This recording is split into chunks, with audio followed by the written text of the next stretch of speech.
Une opération des commandos marins dans le golfe de Guinée. Un navire suspect a été aperçu dans les eaux ivoiriennes. Informés, les hommes en armes se lancent à sa poursuite.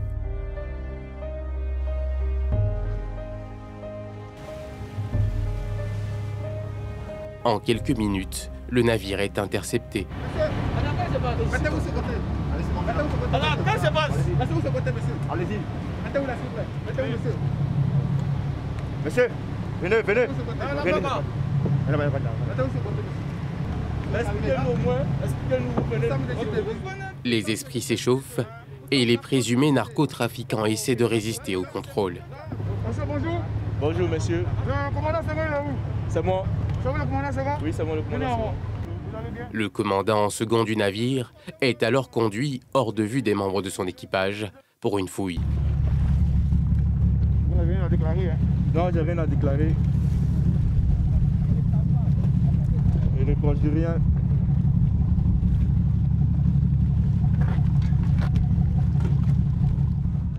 Sur lui, rien de suspect. Le chef des opérations l'emmène à la passerelle où se trouve une partie de l'équipe. Ok. Monsieur, bonjour, s'il vous plaît, mettez-vous sur le côté barbon. Mettez-vous tous sur le côté barbon, s'il vous plaît. Mettez-vous tous sur le côté barbon. Je les mets en évidence. Vous pouvez vérifier. On n'a rien à se reprocher, c'est un bateau normal. Vous pouvez regarder les armoires, que des habits qui sont à l'intérieur. Vous pouvez vérifier. On a mis rapide là, qu'est-ce qui se passe? Bon, Fais voir en bas là. Suspecté de transporter de la drogue, le navire et son équipage vont subir une fouille, un contrôle minutieux dans le but de découvrir la cachette de la drogue. Sachez là, qu'est-ce que c'est? Ça, vous pouvez rien dedans. Contenu. Il est vide. Ça, c'est de la peinture. Toute la structure du navire passe au peigne fin, mais aucune drogue découverte. Pourtant, les renseignements donnés sur ce navire révèlent qu'il contiendrait bel et bien de la drogue. Le chef des opérations fait alors appel à la brigade cynophile.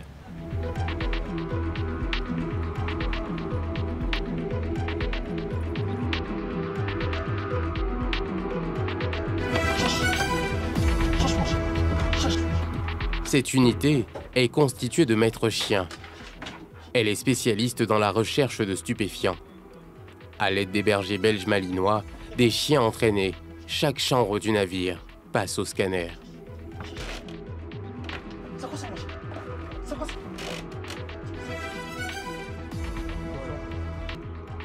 En quelques minutes, grâce à leur odorat bien développé, les bergers malinois retrouvent la cachette de la drogue. Mis devant les faits après la prise, le commandant en second du navire suspect tente de se justifier. Bon, à notre connaissance, ce carton, nous n'avons pas... Sûrement, je vais demander au reste de l'équipage. Parce que le commandant en second n'est pas censé tout savoir. D'accord. Donc, sûrement, D'accord. un de nos équipages peut-être à faire entrer à notre issue. D'accord. Donc, je vais bien prendre connaissance du dossier en demandant au commandant aussi de bien m'informer. Et nous allons rassembler l'équipage pour leur demander aussi. Ok, donc on va à la passerelle. Toute cette opération est un exercice. Un exercice dénommé Obangame Express. Une opération qui permet aux forces de sécurité maritime de s'entraîner afin de lutter contre les trafics illicites dans le golfe de Guinée, notamment la piraterie marine, les narcotrafiquants, la prolifération des armes et la pêche maritime illégale. Avant de venir en mer ici, ce sont des gens qui sont déjà bien formés. Quand on vient ici, c'est vraiment pour passer à l'acte, à la pratique. C'est vraiment pour faire la pratique. Tout à l'heure, vous avez vu que la drogue a été cachée par un élément de la gendarmerie. Et lorsqu'il a fini de cacher la drogue, nous l'avons bloqué à la passerelle pour ne pas qu'il informe l'équipe cynophile. Voilà. Et ils se sont débrouillés, ils ont tout fait pour trouver la drogue en collaboration avec, bien entendu, l'équipe commando de la marine. L'insécurité dans le golfe de Guinée a augmenté de manière drastique ces dernières années. En 2019, cette zone a enregistré 9 attaques de navires à l'arme à feu, 3 détournements de navires et 39 kidnappings, selon le Bureau international maritime. Une situation inquiétante pour les pays du golfe de Guinée.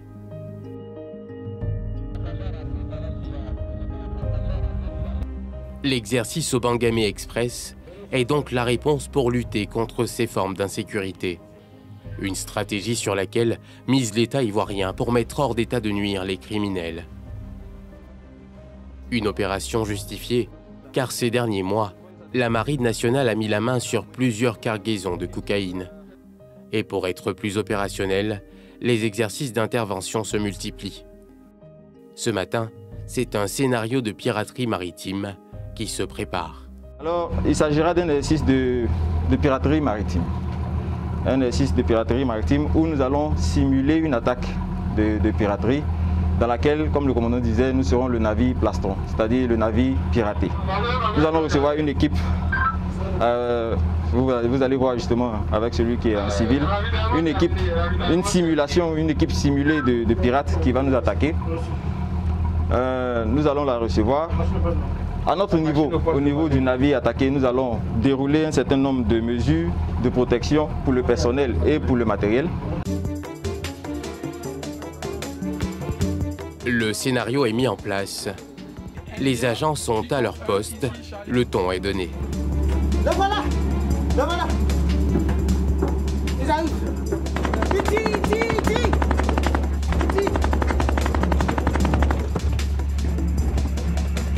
Comme Marine, ici, l'express, on me tire dessus, qu'est-ce que je dois faire? Ils arrivent! Je pense que Marine, veuillez s'il vous plaît vous cacher dans... Vous avez une citadelle, vous avez dit veuillez vous cacher dans la citadelle s'il vous plaît, le temps que nos équipes puissent arriver pour vous secourir. Ok, d'accord, on se cache à la citadelle, Tout le monde à la citadelle,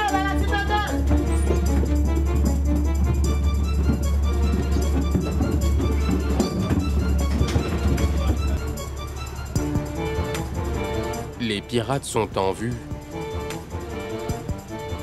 L'équipage doit se mettre en sécurité pour éviter d'être la monnaie d'échange des bandits, comme c'est le cas lors des vraies attaques. La citadelle, c'est le refuge ultime. Lorsque on n'est plus vraiment nulle part sur le bateau, c'est la zone où on se réunit en fait pour être en sécurité en attendant d'avoir du secours. Donc là, on nous a demandé de venir rapidement parce que, comme vous pouvez savoir, on est attaqué. Donc on est venu ici rapidement se rassembler histoire de se mettre en sécurité, le temps qu'on nous aide au moins pour ne pas perdre de vie avant que les secours n'arrivent.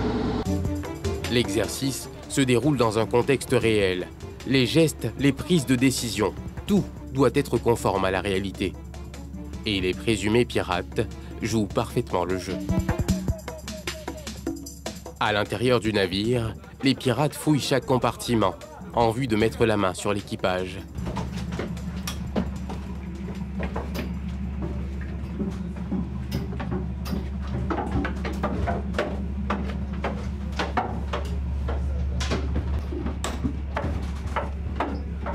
RAS en haut ici. RAS.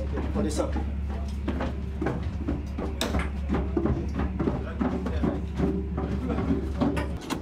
Pendant ce temps, dans la citadelle, la peur gagne du terrain.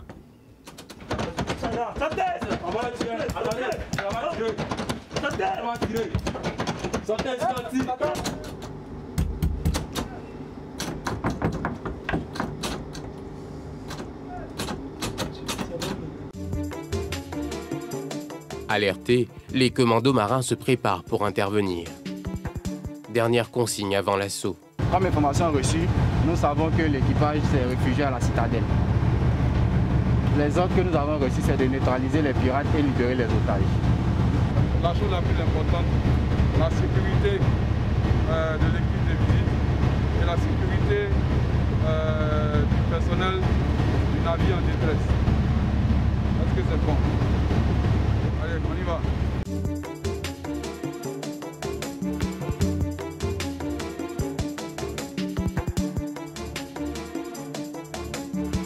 Le temps presse, l'équipe d'intervention doit se dépêcher.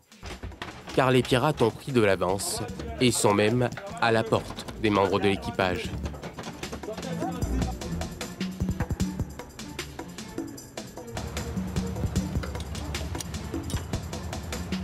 Une fois à bord, le combat s'enclenche. Les premiers pirates sont neutralisés.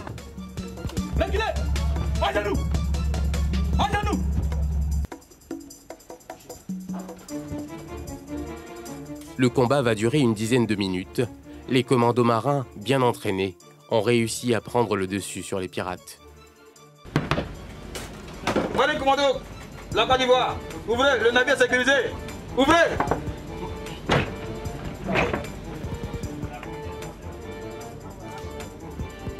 Ouvrez les gars. Les membres de l'équipage libérés, l'objectif de l'exercice est atteint.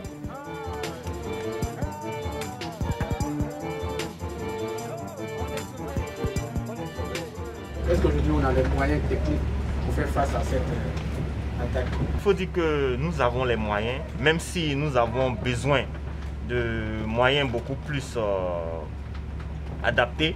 Avec ce que nous avons, nous pouvons réagir à la menace, mais je pense que des moyens beaucoup plus actualisés permettront à la Marine nationale d'augmenter son rayon d'action. La complexité des opérations de sécurisation en mer nécessite des moyens conséquents. Car le golfe de Guinée s'étend sur 5700 km du Sénégal à l'Angola. Chaque année, ce sont plus de 20 000 navires qui circulent dans ces eaux. Et pour les sécuriser, des moyens aériens sont souvent mobilisés. Nous sommes à la base des forces aériennes de Port-Bouët. Est-ce qu'on a besoin d'un autre pour quitter ou bien dès qu'on va finir de faire la reconnaissance, on a besoin d'un autre d'équipe? Comme? Mais le souci... Normalement, quand ils vont, on retrouve le navire, là. On rend compte, non? Une fois qu'on a venu rendre compte, là, on quitte.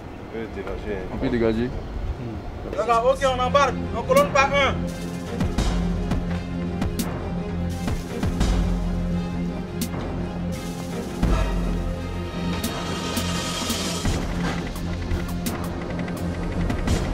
L'opération du jour consiste à retrouver un navire en détresse. Cette opération s'inscrit également dans le cadre de l'exercice au Bangamé Express. À bord de l'aéronef, il nous est interdit de filmer les transmissions radio. À 200 mètres d'altitude, l'aéronef repère le premier navire en détresse. Une fois que l'aéronef a les coordonnées du navire en détresse, a trouvé le navire en détresse, ils vont rapporter à la cour et la cour va les transmettre aux différentes entités. Ensuite, ces différentes entités-là vont transmettre les coordonnées à un navire, un patrouilleur qui va se dépêcher pour aller secourir le navire en détresse. D'Abidjan à San Pedro, l'avion a survolé toute la zone maritime à la recherche du second navire en détresse. Ce genre d'opération peut prendre plusieurs heures, en raison de conditions météorologiques et techniques. Le second navire en détresse est repéré dans les eaux de San Pedro après plusieurs heures de vol. Ses coordonnées sont transmises à la base. La mission est accomplie. L'aéronef retourne à la base.